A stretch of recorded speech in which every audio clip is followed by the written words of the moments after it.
Where does the chaos come into Genesis? At the very beginning of the book, when everything is being First made, word. like, stuff is going on. All right. So chaos is where the world begins. Tonight we're going to be talking about creation because, as Cora mentioned, the chaos is at the beginning of creation. We have two creation stories in the book of Genesis.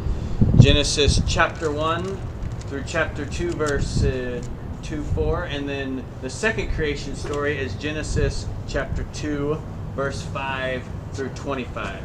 So we have two creation stories going on here. Both of them tell what God does in creation.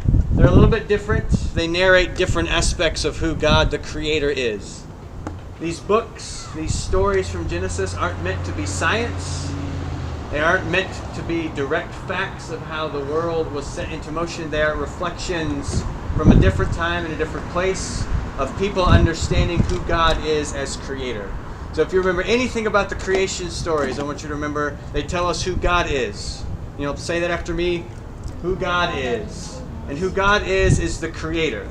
So say after me, God is the Creator. God is the Creator. God is the Creator.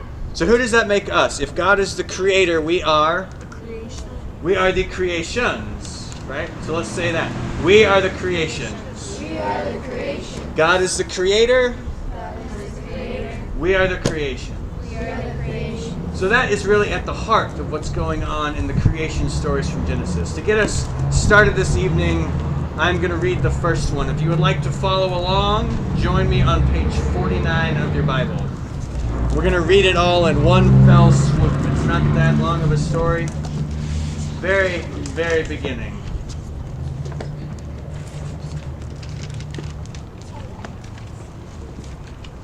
Very beginning. I wish I had the James Earl Jones voice, the very deep, in the beginning. Y'all know James Earl Jones, or is that going right? No? Oh, man. I have no idea. Makes me sad. Sounds good. Makes me so sad. All right. A reading from Genesis.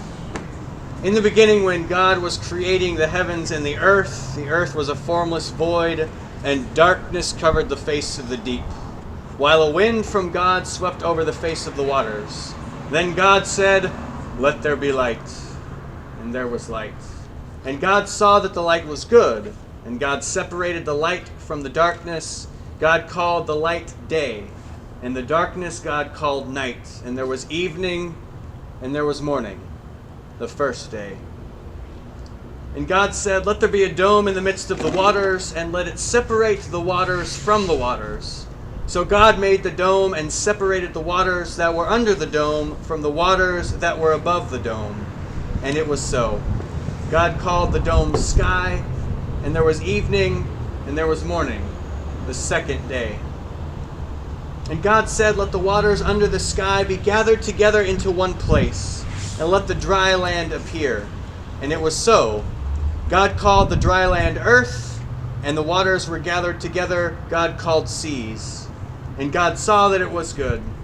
Then God said, "Let the earth put forth vegetation, plants yielding seed, and fruit trees of every kind on earth that bear fruit with seed in it." And it was so.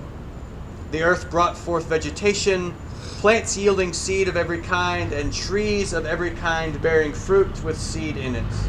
And God saw that it was good. And there was evening, and there was morning, the third day. And God said, "Let there be lights in the dome of the sky to separate the day from the night, and let them be for signs and for seasons and for days and for years. Let them be lights in the dome of the sky to give light upon the earth."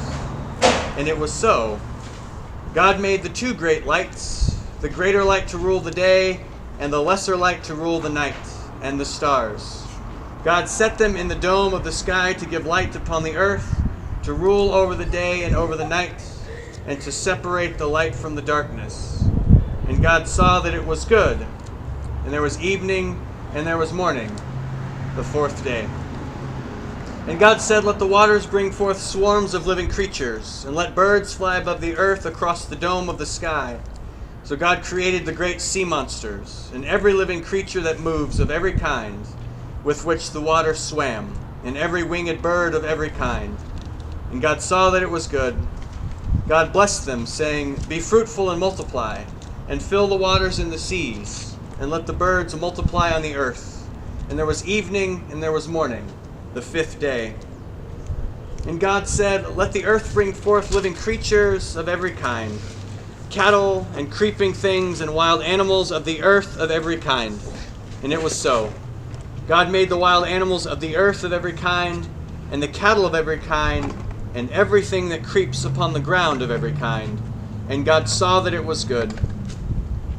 Then God said, "Let us make humankind in our image, according to our likeness, and let them have dominion over the fish of the sea, and over the birds of the air, and over the cattle, and over all the wild animals of the earth, and over every creeping thing that creeps upon the earth." So God created humankind in his image. In the image of God he created them. Male and female he created them.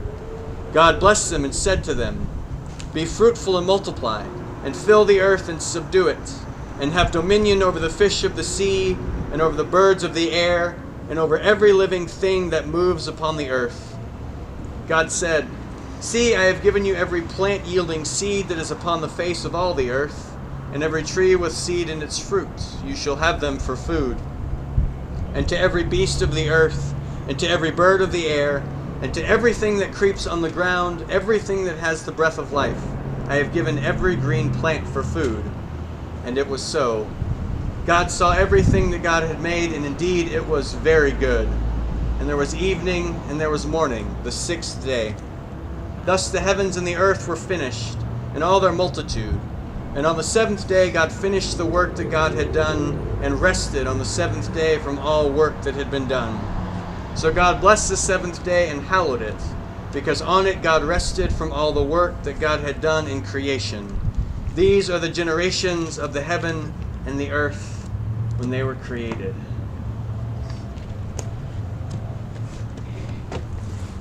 Long story. Very old story. Very, very, very old story. Probably written 600 years before Jesus. So we're talking almost 3,000 years old. A story reflecting on a much older time, a great imagination from the author about the creation. It's got a rhythm to it, right? What are some things that you notice mentioned multiple times in the story? There's a phrase that keeps repeating. Yes? And on the such and such day, there's the and then Ah, so the end line. And so there was morning and there was evening the first day. The morning and evening the second day. Morning and evening. So there's a rhythm to this. There's probably a great poem at one time. Poetry has rhythm to it, and we still have that, but it's not quite apparent in our modern translations. So we have 6 days of rhythm. What does God do on the seventh day? Rests. God's tired after the great multitudes had been created. And so after 6 days of work, there's a break. A break to rest, a break to reflect, a break to recuperate. A day that's honored and called holy by God. It's an example for us to follow. Y'all are all busy, right? You've got stuff going on. Do you try to find time to rest? Practice that rhythm. It's really hard, right? It's really hard to break that cycle. But what we have in this story is a reminder that there is holy space, time that we're to set aside to rest from our labors. So, I could sit here and talk to you about the story and all of the intricacies in it, but we're going to do it a little bit differently this evening. We're going to divide into our 3 small groups and turn the creation story into pictures and learn through art. So if you could divide into your small groups, you remember that from last week? Find your small groups. We could have